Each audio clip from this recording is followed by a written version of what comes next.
Ya baik, kita mulai ya. Bismillahirrahmanirrahim. Assalamualaikum warahmatullahi wabarakatuh. Waalaikumsalam. Alhamdulillahirabbil alamin. Alhamdulillahilladzi arsala rasulahu bil huda wa dinil haqq liyudhhirahu 'ala dini kullih wa kafa billahi syahida. Asyhadu an la ilaha illallah wahdahu la syarikalah wa asyhadu anna Muhammadan abduhu wa rasuluh.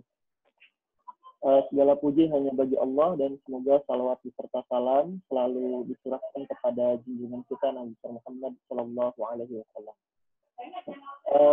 Ibu-ibu dan teman-teman sekalian, sesuai agenda program budaya Tadarus Online, pada kesempatan kali ini kami dari tim YPUT Pangkat mencoba ingin sharing sedikit tentang ilmu tahsin. Nah, oleh karena itu pada momen kali ini kami memberi tema Tahsin 101. Kenapa 101? Karena 101 itu biasanya digunakan untuk hal-hal yang sifatnya pembukaan, awalan, pemula atau beginner gitu ya. Nah, jadi materinya tidak terlalu dalam, tapi semoga dengan waktu yang tersedia ini bisa komprehensif. Nah, sebelum kita memasuki materi, Bapak dan Ibu-ibu dan teman-teman sekalian, saya secara pribadi mohon izin ini menyampaikan materi ini, bukan karena saya merasa sudah paham 100%, sudah ahli, tapi karena saya memiliki pengalaman, kebetulan ketika SMA saya ikut kelas tahsin selama 1 tahun, hingga memperoleh sertifikasi tahsin. Nah, materi yang kami coba sampaikan pada kesempatan kali ini kebetulan adalah materi atau slide yang pernah dibuat oleh guru kami, yaitu Ustadz Terhudan Muhtadi. Beliau adalah orang Serang, menempuh S1 di Serang, namun sempat S2 di Magister UI dan menimba ilmu mengaji di Bandung. Nah, sertifikat yang kami dapatkan itu ujungnya berujung ke Ustadz Abu Robani. Beliau adalah salah seorang pendiri lembaga tahfiz Quran Jendela Hati yang berada di Bandung. Kebetulan Ustadz Abu Robani ini adalah salah satu peserta terbaik Daurah Al-Quran yang pernah diadakan di Masjid Jeddah. Jadi slide-slide yang akan ditampilkan sekali lagi bukan slide yang saya buat, tetapi slide yang saya ambil dari slide guru saya. Kemudian ada beberapa potongan yang saya ambil dari buku yang jadi pedoman tahsin saya. Jadi nanti gambarnya mungkin tidak terlalu bagus, saya mohon maaf. Baik ibu-ibu dan teman-teman, kita coba masuk kepada materi. Jadi apa yang dimaksud dengan mempelajari tajwid atau tahsin? Ya, namun sebelum itu saya ingin menjelaskan tentang hukum mempelajari tahsin. Jadi hukum mempelajari ilmu tahsin ini sifatnya adalah fardu kifayah. Artinya tidak semua orang dituntut untuk mengetahui hukum-hukum tajwid ketika membaca Al-Quran. Jadi orang yang membaca Al-Quran tidak harus tahu, misalnya ini sifat hurufnya apa, kemudian makhorijul hurufnya keluar dari rongga mulut sebelah mana, tidak harus. Tetapi setiap umat muslim memiliki kewajiban atau fardu ain dalam mengamalkannya. Artinya semua orang dituntut untuk membaca Al-Quran dengan baik dan benar sesuai kaidah ilmu tajwid. Jadi walaupun ilmunya tidak tahu, yang penting implementasinya. Sama kayak kalau orang di luar negeri bisa bahasa Inggris, dia jago, pada saat praktek berbicara dia bisa menempatkan tenses sesuai dengan konteksnya, tapi kadang kalau ditanya, kamu pakai kaidah tenses apa? Nah, dia bingung. Nah, jadi Al-Quran itu tidak harus tahu kita sifatnya apa, hukumnya apa, yang penting ketika membaca itu tepat. Nah, kemudian ada Quran surat Al-Muzammil, yaitu surat ke-73 ayat ke-4 yang berbunyi A'udzubillahi minasyaitonirrajim. Warattilil Qur'ana tartila. Artinya, dan bacalah Al-Quran dengan tartil. Nah, selain memang perintah untuk membaca Al-Quran dengan prinsip haqqa tilawah, yakni membaca dengan sebenar-benarnya bacaan, jadi membaca Al-Quran ini merupakan refleksi keimanan kita terhadap Al-Quran, yang merupakan kitab yang diturunkan oleh Allah. Bahkan jika tidak melaksanakan, diancam kerugian dan kebinasaan abadi di akhirat nanti. Maka semangat untuk mempelajari Al-Quran dan menyempurnakan bacaan merupakan bukti kejujuran kita beriman kepada kitabnya. Nah, kemudian ini yang seringkali ditanyakan oleh banyak orang. Kok ada yang baca Qurannya cepat, ada yang kalem, ada yang malah slow sekali, yang biasanya 2 harkat tiba-tiba jadi 6 harkat, itu seperti apa? Nah, ini sebetulnya tergantung ya dari tingkat bacaan Al-Quran yang dipilih oleh si pembacanya.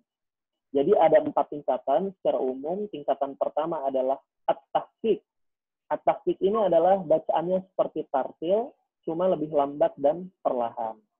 Nah, seperti membetulkan bacaan huruf dari makhrajnya, menempatkan kadar bacaan, mad dan dengung. Nah, tingkat bacaan ini biasanya dipakai oleh orang yang baru belajar baca Al-Quran. Dan ini tidak salah ya kita membaca dengan perlahan. Kemudian tingkatan yang kedua adalah Al-Hadar. Al-Hadar ini adalah bacaan yang cepat serta memelihara hukum-hukum bacaan tajwid. Tingkatan bacaan hadar ini biasanya bagi mereka yang telah menghafal Al-Quran, supaya mereka dapat mengulang bacaannya dalam waktu yang singkat. Nah, ini biasanya ada pertanyaan dari orang-orang yang seringkali mendapatkan kisah-kisah para sahabat ataupun para ulama yang katanya bisa menghatamkan Al-Quran 3 hari, menghatamkan Al-Quran dalam 3 malam. Berarti dalam 1 malam baca 10 juz. Nah, biasanya banyak orang yang bertanya, saya perasaan baca 1 juz aja bisa 2 jam. Ini gimana orang baca 10 juz dalam 1 malam? Masa dia butuh 20 jam? Nah, padahal tidak seperti itu. Ada orang yang menghafal Al-Quran, dia bacanya nggak kayak baca biasa. Soalnya kalau orang baca biasa, Alhamdulillahi Rabbil Alamin. Itu orang baca biasa. Tapi kalau tingkat Al-Hadar, biasanya bacanya biasa aja. Alhamdulillahi Rabbil Alamin, Ar-Rahmanir Rahim, Maliki Yaumiddin. Nah, jadi temponya lebih cepat. Kemudian yang ketiga, tingkat kecepatan membaca Al-Quran adalah at-tadwir, bacaan yang di pertengahan antara tingkatan bacaan tartil dan hadar, serta memelihara hukum-hukum tajwid. Dan yang keempat, adalah at-tartil, bacaannya perlahan-lahan, tenang, melafazkan setiap huruf dari makhrajnya secara tepat, serta menurut hukum-hukum bacaan tajwid dengan sempurna. Apa itu makhraj? Nanti akan dijelaskan di slide berikutnya. Nah, dari keempat tingkatan tersebut, tingkatan bacaan yang keempat yaitu tartil, ini yang biasanya bagi mereka yang sudah mengenal makhraj-makhraj huruf, sifat-sifat huruf, dan hukum-hukum tajwid. Dan tingkatan bacaan inilah yang lebih baik dan lebih diutamakan. Sebagaimana tadi surat Al-Muzammil, warattilil Qur'ana tartila. Bacalah Al-Quran dengan tartil. Nah, kemudian karena kita temanya adalah Tahsin 101 yang merupakan pengantar tahsin, maka kurang lengkap kalau tidak dijelaskan tentang pengertian apa itu tahsin. Nah, tahsin secara bahasa, secara harfiah, itu berasal dari hasana yuhasinu tahsina, yang artinya membaguskan. Jadi, pengertian membaca tahsin itu adalah membaguskan. Sementara pada namanya tahsin, temannya tahsin adalah tajwid. Tajwid itu berasal dari kata jawwada yujawwidu, yang artinya mengeluarkan setiap huruf hijaiyah sesuai tempat keluarnya, makhorijul huruf, dan memberikan hak atau mustahaknya. Jadi kalau tahsin, kata kuncinya membaca Al-Quran itu bagus. Kalau tajwid, membacanya tepat. Tepat dari 2 aspek, yaitu makhorijul huruf dan sifatul huruf. Nah, kita lanjut ya. Jadi, bagaimana tadi yang sudah disampaikan tentang definisi tajwid, ada 2. Ada makhorijul huruf dan sifatul huruf. Apa itu makhorijul huruf? Makhorijul huruf adalah tempat keluarnya huruf. Ada yang kalau kita melafalkan satu huruf Al-Quran, satu huruf Arab, itu keluarnya ada yang kita rasanya ada di dada. Ada yang kita rasa ada di tenggorokan, pangkal tenggorokan. Ada yang kita rasa ada di tengah. Ada yang di langit-langit. Ada yang di lidah, dan seterusnya. Nah, itu sifatnya, itu namanya makhorijul huruf. Artinya tempat keluarnya huruf. Nah, kalau yang kedua, itu adalah sifatul huruf atau sifatnya huruf. Secara sederhana, sifatul huruf artinya bagaimana cara kita membaca sebuah huruf apabila dia sedang berinteraksi dengan huruf-huruf yang lain. Misalnya ya, kita baca nun. Ya, nun itu ya biasa aja, di mulut gitu kan. Lidahnya ke atas, ke langit-langit. Nun, tergantung. Kalau u, dia monyong. Kalau na, dia terbuka. Tapi lidahnya melempar dari langit-langit ke bawah. Nah, jadi lidah kita nempel dulu ke langit-langit. Nah, ni. Nah, itu kalau makhorijul huruf. Tapi kalau nanti sifatul huruf, dia saat berinteraksi dengan huruf lain, seperti apa? Nah, itu namanya sifatul huruf. Nah, ibu-ibu dan teman-teman sekalian, kenapa kemudian kita, walaupun tadi seperti di awal sudah dijelaskan, tahsin itu sifatnya fardu kifayah, tapi kenapa sih kita perlu untuk sedikit mempelajarinya? Karena tujuan utama dari mempelajari tahsin tilawah adalah menjaga lidah dari kesalahan ketika membaca Al-Quran. Nah, kenapa kita harus menghindari kesalahan dari membaca Al-Quran? Karena ada dua tipe kesalahan dalam membaca Al-Quran. Kesalahan yang pertama itu adalah kesalahan yang sifatnya fatal. Dan yang kedua adalah kesalahan yang sifatnya ringan.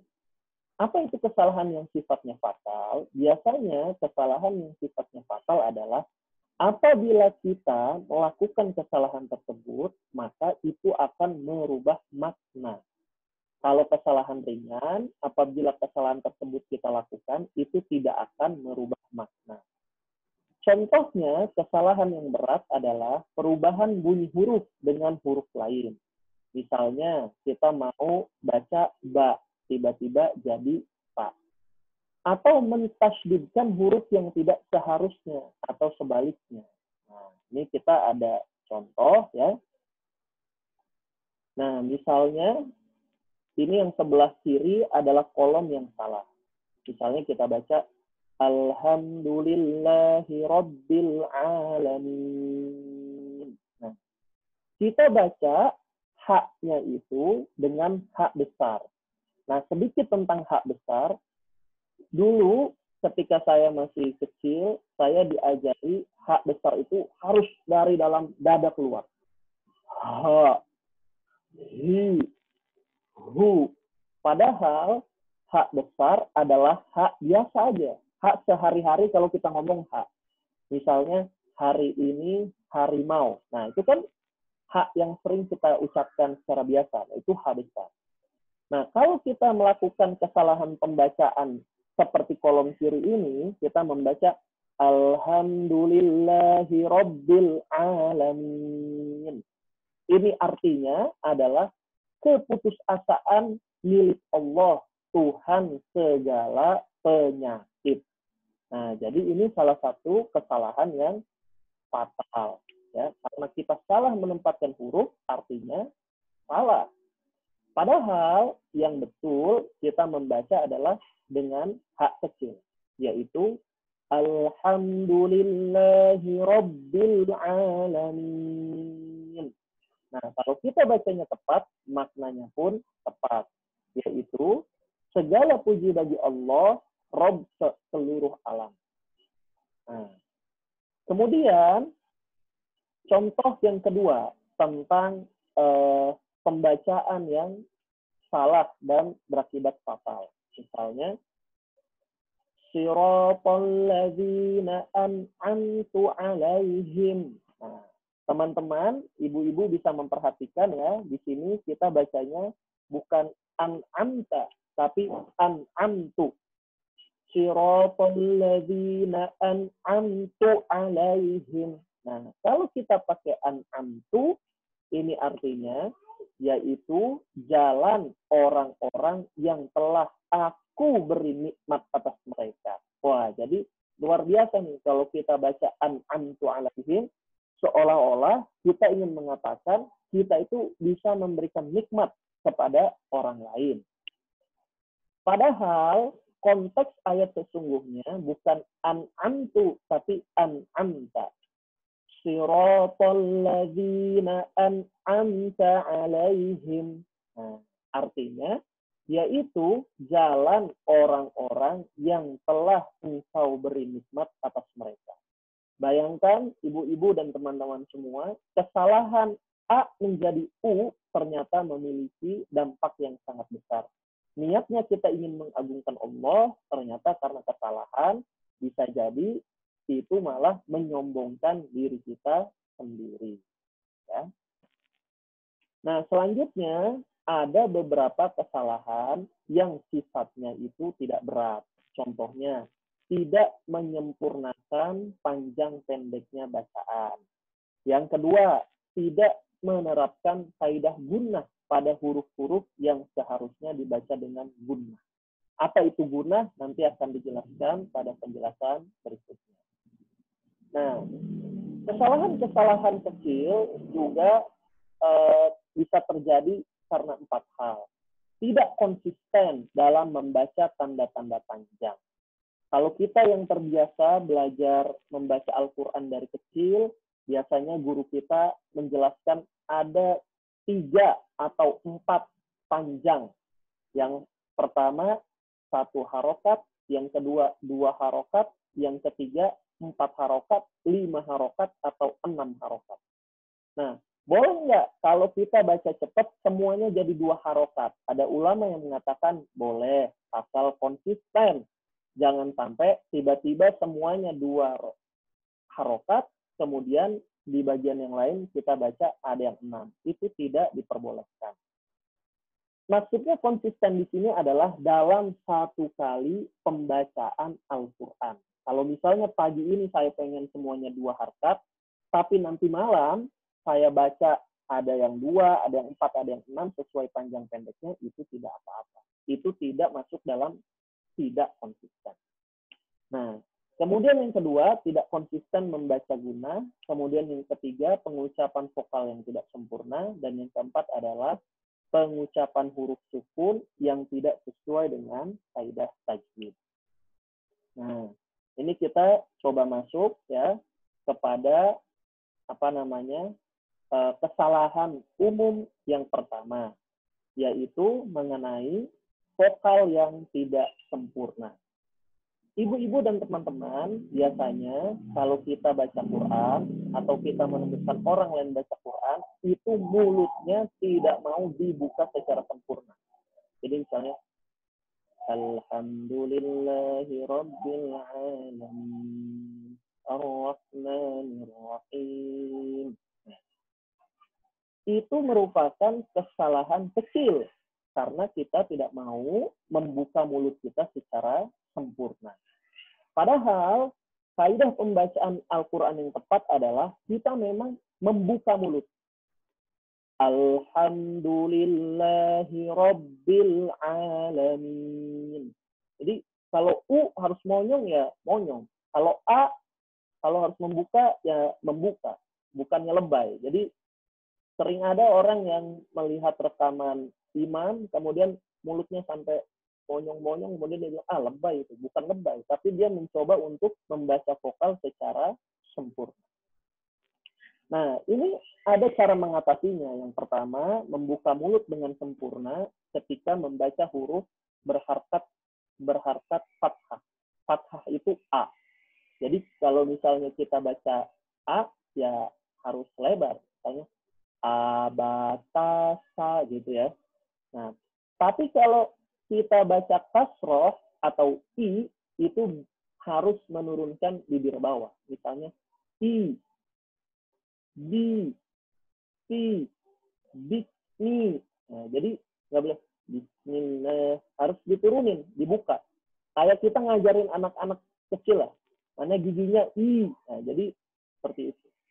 Kemudian cara yang berikutnya yang ketiga adalah memonyongkan bibir dengan sempurna ketika membaca huruf berharokat dhammah atau u. Ya. U, bu, ku, fu. Nah, harus sempurna.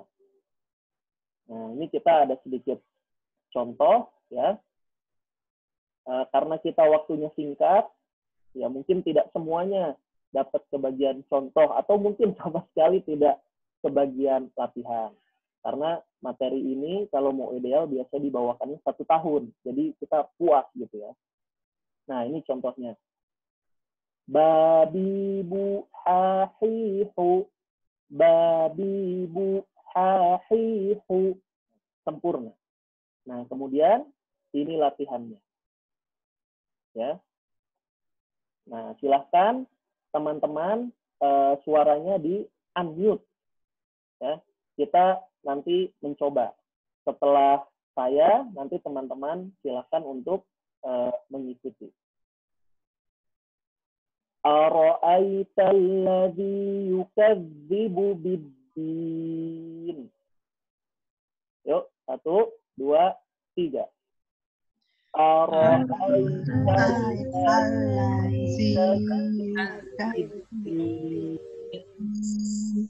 Jangan ragu-ragu ya, mulutnya untuk dibuka. Kemudian saya dulu.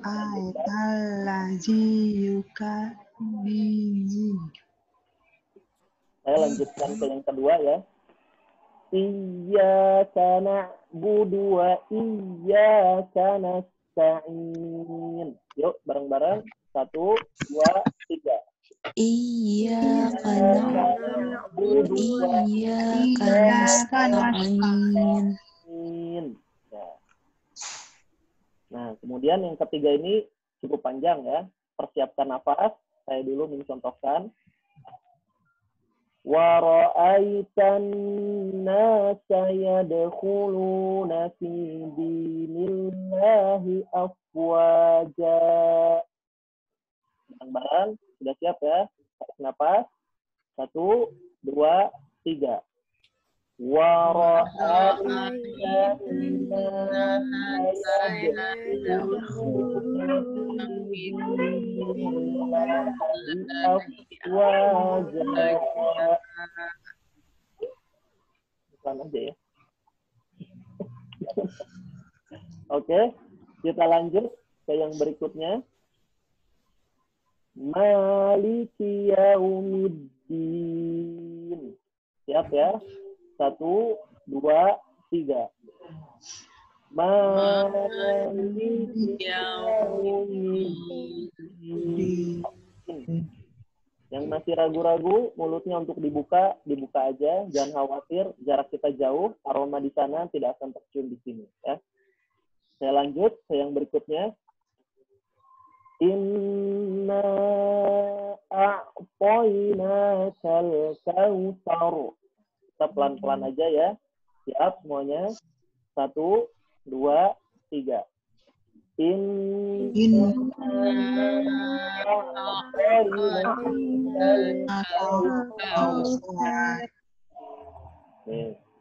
Saya lanjutkan ke yang berikutnya.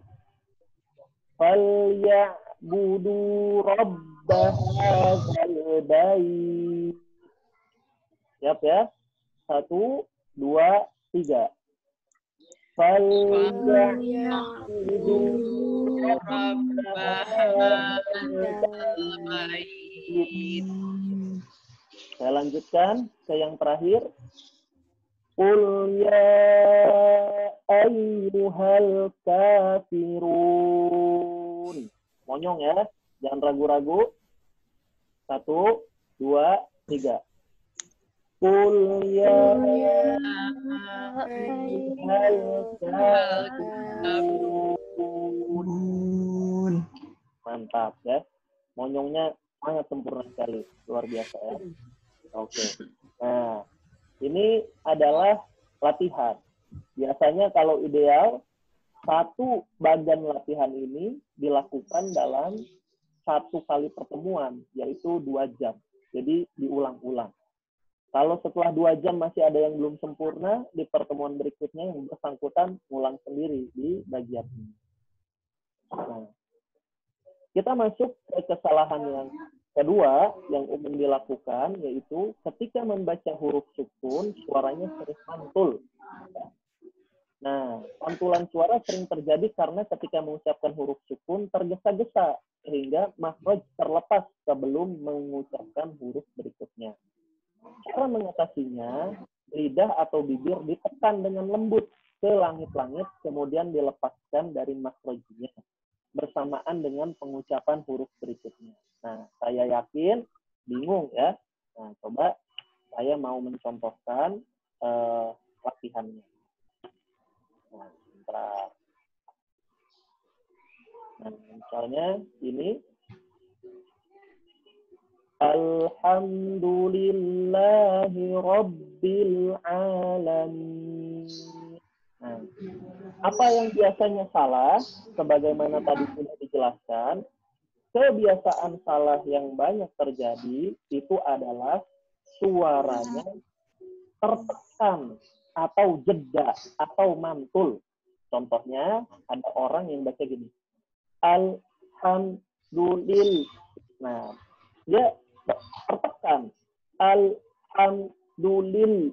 Lilnya mantul. Lillahi Rabbil. Nah, padahal Al-Quran itu kita lembut aja. Lembut dan mengalir. Contohnya. Alhamdulillahi Rabbil Alamin. Kita coba bareng-bareng. 1, 2, 3. Alhamdulillahirabbil alamin.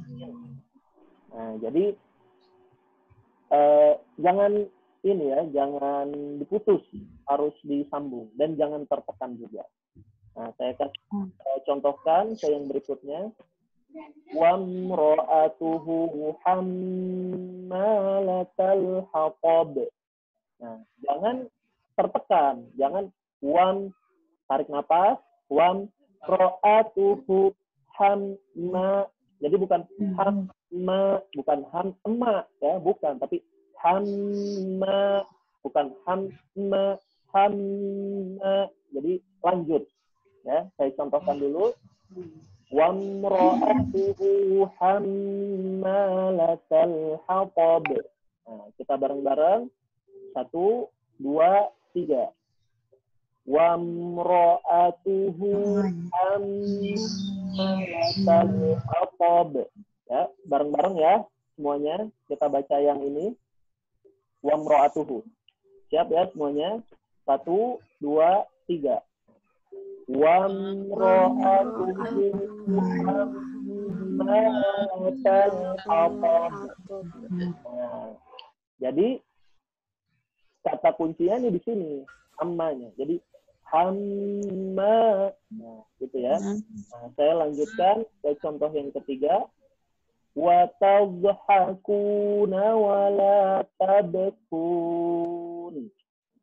Ini walaupun ada bo dan ba, bukan berarti kita jeda dan kita menarik nafas. Bukan berarti wa tadhakuna wa la tabkun. Enggak. Jadi walaupun ada pantulan untuk yang ba ya, tapi dia masih satu nafas dan mengalir. Saya contohkan. Wa tadhakuna wa la tabkun. Jadi langsung. Wa la tabkun. Bareng ya. 1, 2, 3. Wa tadhakuna wa la tabkun. Oke. Walaupun kita sudah masuk contoh yang kedua, kaidah pertama tetap harus diikuti, yaitu melafalkan huruf secara sempurna. Kalau A dibuka, kalau I agak turun bibirnya, kalau U monyong ya. Nah, kita lanjutkan ke contoh berikutnya. Ghairil maghdubi alaihim. Nah, ada beberapa yang membaca ghairil maghdubi. Nah, tidak boleh terhenti, tapi harus langsung. Saya contohkan lagi. Ghairil maghdubi alaihim. Oke ya. Siap? Kita bareng-bareng. 1, 2, 3. Ghairil maghdubi alaihim. Oke. Saya lanjutkan ke contoh berikutnya. Man khasyiyar rahman. Ya. Man khasyiyar rahman. Jadi walaupun dia izhar, bukan berarti dia memantul dan tertahan. Bukan man khasyiyar rahman. Tapi tetap harus lanjut. Ya, nafasnya harus lembut dan halus mengalir. Man khasyiyar rahman. Ya. Siap ya semuanya. Sambil dilihat layarnya. 1, 2, 3. Man khasyiyar rahman. Saya ke contoh yang berikutnya.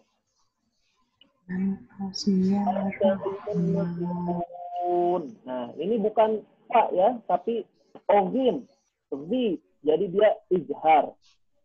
Fasayun ghizun. Jadi walaupun dia izhar, kita tidak jangan wasayun ghizun. Tapi mengalir lembut. Ya, saya contohkan sekali lagi. Fasayun ghizun. Oke, siap ya semuanya. 1, 2, 3. Fasayun ghizun. Sekali lagi ya, masih banyak yang belum mengerti. Mulutnya, monyongnya kurang sempurna. Yuk, kita ulangi lagi. 1, 2, 3. Fasayun ghizun. Saya langsung lompat ke contoh yang terakhir, yang panjang ya, saya contohkan dulu. Wa ulaika humul muflihun. Nah, jadi walaupun ada humul, itu tidak mantul. Jangan humul, bukan humul. Jadi langsung mengalir lembut satu nafas. Ya, saya ulangi lagi, sekali lagi. Ulaika humul muflihun. Mantap sekali, Bu Lilis. Luar biasa. Saya contohkan sekali lagi. Wa ulaika humul muflihun. Kita bareng-bareng ya. 1, 2, 3. Wa ulaika humul muflihun. Luar biasa. Oke. Kita lanjutkan ya. Punya Pak pendek. Kan ada waw matinya. Gimana, Bu? Ini kan ada waw mati kan, bukannya waula gitu loh. Bukan, Bu. Panjang. Ini karena jadi ada 2 tanda, Bu, yang berbeda. Kalau huruf mati itu lingkarannya tidak sempurna, Bu. Ada kokannya seperti huruf C. Nah, sementara kalau lingkarannya itu sempurna, ini artinya dia tidak panjang. Jadi bukan waula, enggak, tapi langsung waula gitu, Bu. Karena beda logo atasnya dengan yang bulat sempurna ini berbeda. Kalau bulat sempurna memang dia jadinya pendek, Bu. Kalau gitu tujuannya apa ya? Mendingan dia nggak usah kasih waw mati ya. Wallahu a'lam, Bu. Saya nggak tahu. Oke. Nanti saya harus belajar 1 tahun lagi nih, Bu, kayaknya. Oke. Nah, kita lanjutkan ya. Nah, apa yang tadi sudah disampaikan itu ada pengecualian ya. Pengecualiannya kalau bertemu huruf ba, jim, dal, po, dan kof. Dia memantul ya. Misalnya di sini ada contoh yang pertama ahad. Nah, ini bukan ahad.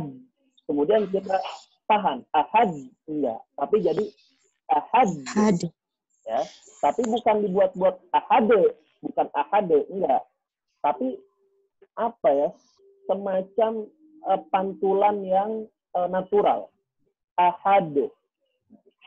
Kemudian contoh yang kedua, lam yalid wa lam yulad. Ya, saya contohkan lagi. Lam yalid wa lam yulad. Kemudian contoh yang berikutnya. Contoh yang berikutnya huruf ba ya. Ibrahim. Jadi walaupun dia mengalir lembut, tapi karena ada ba, maka harus tetap dipantulkan. Jadi Ibrahim. Walaupun langsung mengalir, bukan Ibrahim. Tidak ada jeda, langsung. Ibrahim. Contoh yang berikutnya, Ibroh. Yang berikutnya lagi, Al-Ta'amuhum. Ya. Po, mantul. Al-Ta'amuhum. Kemudian, Iqro. Nah, kalau kof, mantulnya bukan di lidah, bukan di rongga mulut, tapi di dalam. Iqro. Kemudian, jim, yaj'al. Al-falaq. Nah, kalau dia huruf ini ketemunya di akhir kata atau di akhir kalimat, maka penekanannya harus lebih jelas. Seperti contoh yang terakhir. Al-falaq.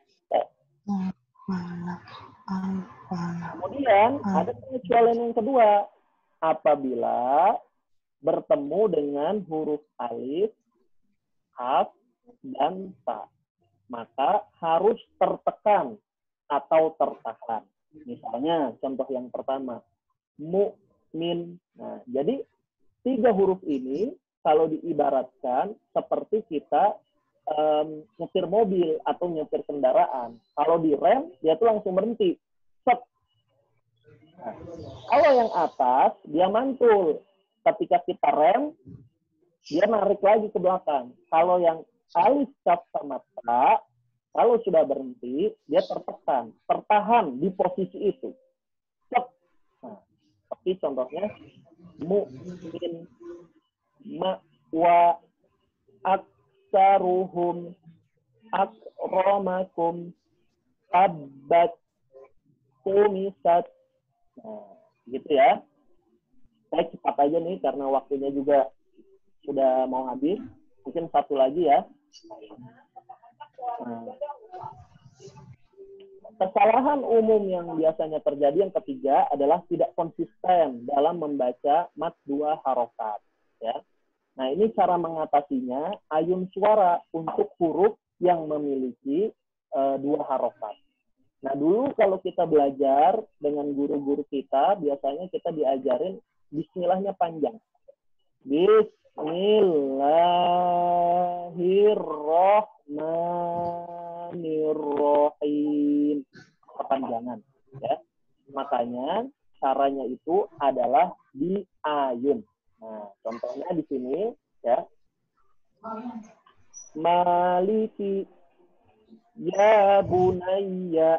Jadi bukan maliki, bukan juga ya bunayya, tapi di ayun.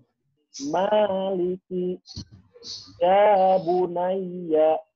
Jadi kalau ada orang yang ngajinya kepalanya masih naik turun, itu biasanya dia masih latihan untuk mengayun harkat yang 2. Fi ma'zil. Qalu ya wailana. Qalu ya wailana. Jadi agak diayun. Kemudian la ta'khudhuhu sinatun wala naum. Nah, kenapa harus diayun? Karena kalau tidak diayun, ada kecenderungan untuk tidak konsisten. Terutama kalau nafas kita ngap-ngapan. Di awal ayat yang kita baca, nafasnya masih banyak, kita panjang. Misalnya, la ta'khudhuhu sinatun wala naum. Nah, karena nafasnya sudah habis. Makanya disarankan untuk diayun. Contohnya, la ta'khudhuhu sinatun wala naum. Ya, sekali lagi saya contohkan, nanti kita bareng-bareng. Ya, yang ini saya contohkan dulu. La ta'khudhuhu sinatun wala naum. Siap ya semuanya? Tarik napas ya. Yang haus jangan dulu minum. Yuk, siap semuanya? 1, 2, 3. La ta'khudhuhu sinatun wala naum. Sekali lagi ya. Sekali lagi diayun.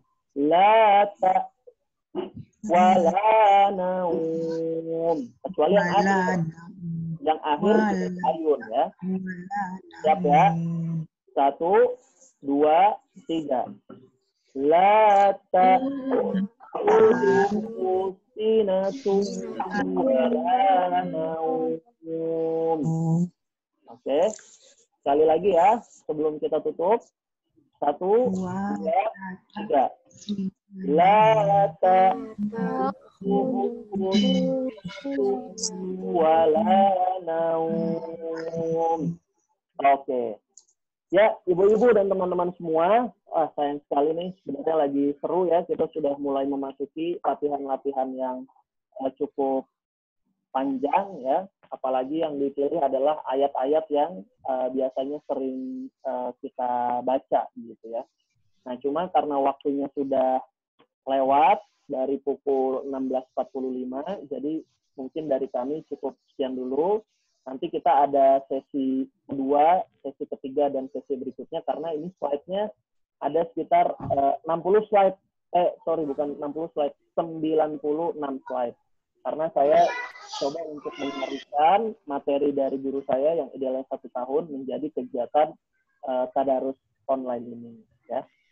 Nah, itu saja mungkin ibu-ibu dan teman-teman sekalian. Sebelum kita tutup, mungkin ada yang ingin ditanyakan atau disampaikan, kami persilahkan.